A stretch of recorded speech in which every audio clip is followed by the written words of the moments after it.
Halo guys, apa kabar? Jadi dalam video kali ini aku bakal bahas salah satu film Indonesia yang berjudul Nanti Kita Cerita Tentang Hari Ini.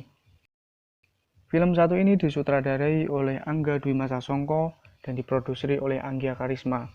By the way, film ini diadaptasi dari novel karya Marcella F.P. Film ini menceritakan tentang rahasia yang terdapat dalam sebuah keluarga. Namun ceritanya lebih berfokus kepada angkasa, aurora, dan awan. Lalu bagaimana mereka menghadapi tekanan yang diberikan ayahnya, sampai pada suatu titik mereka sudah tidak tahan dengan apa yang sebenarnya mereka rasakan. Sampai pada akhirnya rahasia keluarga mereka terbongkar. Yang benar-benar bikin penonton gak bakal notice, klimaks konfliknya bakal kayak gimana. Jadi dalam klimaks ada klimaks lagi. Film ini bagus banget dan worth it untuk ditonton bareng keluarga. Karena setiap keluarga pasti ada masalahnya sendiri. Dan film ini relate banget buat jadi pencerahan bagi yang nonton. Oke, kita langsung saja masuk ke dalam pembahasannya. Semua berawal dari Ibu Awan yang hendak melahirkan Awan, ditemani suaminya dan anaknya, Angkasa dan Aurora yang berada di rumah sakit. Selanjutnya kita bakal melihat timeline yang berbeda, di saat Awan yang sudah besar sedang magang di sebuah perusahaan arsitek. Di sini kita tahu bahwa Awan adalah seorang arsitek. Malam itu keluarganya ingin mengajaknya makan di luar, namun Awan tidak ikut karena ia ingin mengerjakan sebuah market. Lalu di timeline yang berbeda, Angkasa dan Aurora sedang menunggu Awan untuk pulang. Namun di saat akan pulang, Awan mengalami kecelakaan. Lalu ibunya langsung membawa Awan ke rumah sakit. Keluarga Awan kembali ke rumah dan tidak jadi makan di luar. Lalu kita melihat Aurora adalah seorang seniman yang sedang mengerjakan sesuatu di ruangannya.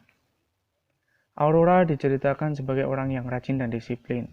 Jadi Aurora adalah anak paling berprestasi dari mereka berdua. Namun prestasinya tak pernah diakui ayahnya. Yang selalu menjadi perhatian ayahnya adalah si Awan. Ya, mungkin karena kebanyakan anak bungsulah yang paling disayang.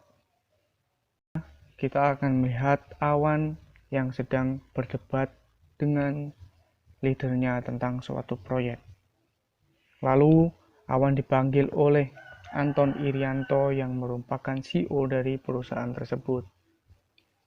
Awan pun dianggap tidak profesional dan tidak dapat menjadi pegawai tetap di perusahaan itu karena ia tidak dapat bekerja sama dengan baik. Saat Angkasa sedang melamar dan makan berdua dengan calon tunangannya, Awan menelpon untuk minta dijemput. Jadi bisa dibilang Angkasa ini adalah supir khusus bagi Awan dalam tanda kutip. Di saat Awan hendak menyeberang, lagi-lagi ia ditabrak motor yang sedang melaju. Lalu Awan langsung dibawa ke rumah sakit dan mengalami patah tangan. Jadi Angkasa ini dari kecil diamanai ayahnya untuk selalu menjaga adik-adiknya, terkhusus Awan. Namun Angkasa merasa Awan sudah besar dan tidak perlu lagi diperlakukan seperti anak kecil.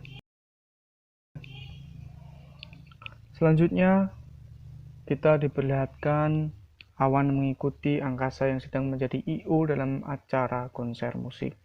Disinilah Awan bertemu dengan seorang manajer band Arah bernama Kale. Dari sinilah Awan mulai kenal cinta-cintaan.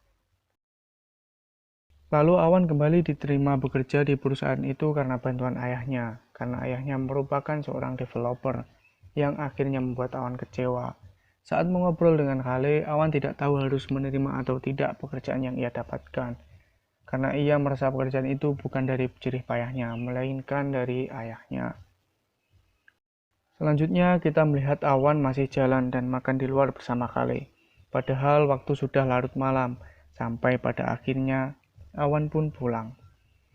Ayahnya sudah menunggu di sofa, sampai akhirnya mereka berdebat sambil Awan menyindir ayahnya karena sudah memanfaatkan nasabahnya supaya Awan bisa kembali bekerja di perusahaan tersebut.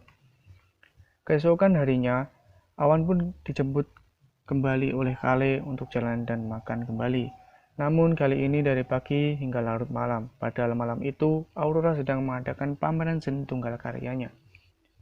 Dan ia mengharapkan seluruh anggota keluarganya dapat mengikuti pameran yang ia adakan.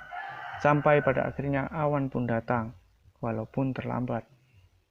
Dan saat tiba di sana, Awan kembali berdebat dengan ayahnya, karena Awan merasa seluruh perintah ayahnya harus selalu diikuti, padahal Awan sudah besar. Lalu Aurora meminta mereka pulang saja dari pamerannya, karena ia sudah muak dan membuat pamerannya kacau. Saat semua sudah pulang ke rumah, ayahnya meminta anak-anaknya untuk berkumpul. Di sana, Awan dimarahi habis-habisan karena perubahan sikapnya setelah mengenal Kale. Dan Angkasa dianggap tidak dapat menjaga adik-adiknya dari pergaulan yang tidak disukai ayahnya. Kata ayahnya, ia melakukan semua ini karena takut kehilangan mereka.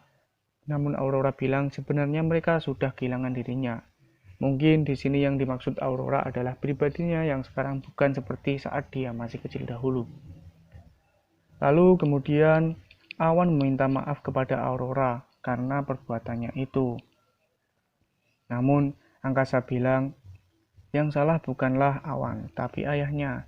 Dan disinilah rahasia keluarga yang tidak diketahui Awan dan Aurora akhirnya terbongkar. Kata Angkasa, sebenarnya Awan memiliki saudara kembar, namun ayahnya menutupi itu. Angkasa sebenarnya sudah tahu dari dulu saat ibunya melahirkan, namun tidak berani cerita begitu pula ibunya. Mendengar itu, Awan dan Aurora shock. Nah, di sini aku nggak tahu kembaran Awan masih hidup atau enggak.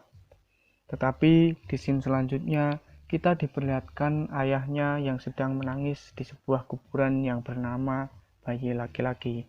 Dan dari sini kita tahu bahwa kembaran Awan adalah laki-laki dan sudah meninggal. Setelah itu Awan pergi ke konser dengan Kale. Saat menonton konser itu, tiba-tiba Awan mencium Kale. Selanjutnya Angkasa yang sudah kabur dari rumah kemudian tinggal di kantornya, dan Awan pergi ke tempat tinggal Kale. Di sini Awan meminta kepastian tentang status mereka. Namun, Kale hanya menganggap dirinya sebagai tempat curhat, sebatas teman untuk bersandar katanya. Lalu Awan yang sedang patah hati menginap di rumah temannya. Pagi itu ketika suasana yang mulai mereda sehabis pertengkaran hebat malam itu, ibunya mengajak Aurora menjemput Awan dan Angkasa. Lalu ibunya menceritakan tentang masa lalu ayahnya, bahwa kenapa ayahnya adalah segalanya bagi keluarga walaupun caranya sedikit berbeda dan posesif. Intinya sebenarnya ayahnya benar-benar tulus mencintai mereka. Dan kita pun diperlihatkan masa lalu ayahnya, bagaimana begitu cintanya ia kepada mereka, istri dan anaknya. Dan saat itu Awan, Aurora, dan Angkasa meluapkan isi hatinya di atas atap. Akhirnya mereka pun berusaha untuk memahami perasaan ayahnya, mencoba untuk berdamai, lalu akhirnya mereka semua pun berdamai dan saling memaafkan. Selanjutnya, Angkasa sudah tinggal dengan ceweknya di apartemen, dan Aurora berpisah dengan mereka untuk melanjutkan kuliah di luar negeri. Sedangkan Awan menjadi I.O. seperti Angkasa pada waktu itu. Di sini Awan akhirnya bertemu lagi dengan manajer band Arah, yaitu Kale. Film pun selesai. Jadi kurang lebih seperti itu alur cerita film NKCTHI. Alur ceritanya yang maju mundur menceritakan masa lalu sambil menjalani masa sekarang. Pada akhirnya, film NKCTHI mengadu emosi dan memberikan perenungan tentang arti sebuah keluarga. Bagaimana peran masing-masing anggota dalam keluarga yang akan selalu menjadi rumah untuk pulang. Sekian dan terima kasih.